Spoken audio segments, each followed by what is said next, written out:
बिस्मिल्लाहिर्रहमानिर्रहीम अस्सलामु अलैकुम वरहमतुल्लाहि वबरकातुहू। टुडे इज़ 19 अप्रैल 2021।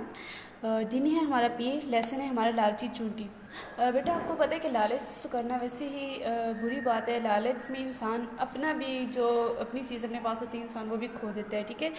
इसलिए हमें लालच नहीं करना चाहिए। जो हमारे पास है हमें उस पर अल्लाह का शुक्र करना चाहिए, लालच कभी नहीं करना चाहिए। तो आज का हम लेसन देखते हैं कि इस लेसन में क्या है। लालची चूंटी। अल्फाज को मायने से मिलाएं।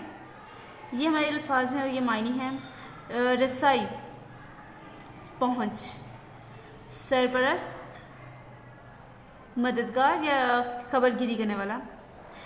तनबिया का मतलब होता है नसीहत करना। कासिर, मजबूर, लाचार। मावनत, इमदाद या ताउन। बदबख्ती,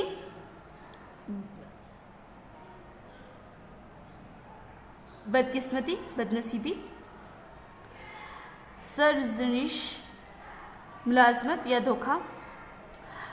नेक्स्ट है हमारे सवालात जवाबात। सवालात के जवाबात लिखें। तज्जिया।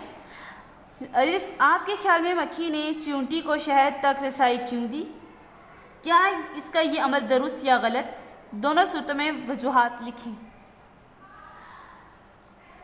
एक सूरत में मक्खी का ये अमल दुरुस्त था। इसकी वजह यह है कि चींटी को शहद की तलब थी और वो हर कीमत पर शहद तक पहुंचना चाहती थी। दूसरी सूरत में मक्खी का ये अमल बिल्कुल गलत था। उसे चींटी को शहद तक नहीं पहुंचाना चाहिए था, क्योंकि शहद चिपकाऊ होता है और चींटी शहद से चिपक कर जान से हाथ धो बैठती।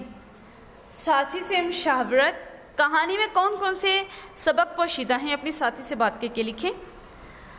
कौन कौन से पोशीदा हैं ये आप लोग लिखेंगे। ज़िद करना अच्छा नहीं होता। हमेशा ज़िद करना इंसान को भारी पड़ता है। ज़िद नहीं करनी चाहिए। जिस बात से मना किया जाए तो उस बात से रुक जाना चाहिए। इंसान के लिए ये बेहतर होता है। बुरे काम का अंजाम बुरा होता है। अक्लमंद की नसीहत में बेहतरी होती है। नेक्स्ट है तख्लीकी काम। अगर पर्दार चींटी को शहद से छत्ते से ना निकालती तो कहानी का इख्तिताम क्या होता? सोच कर अपने अल्फाज में लिखिए। अगर पर्दार चींटी को शहद के छत्ते से ना निकालती तो चींटी शहद में चिपकी रह जाती और जान से हाथ धो बैठती।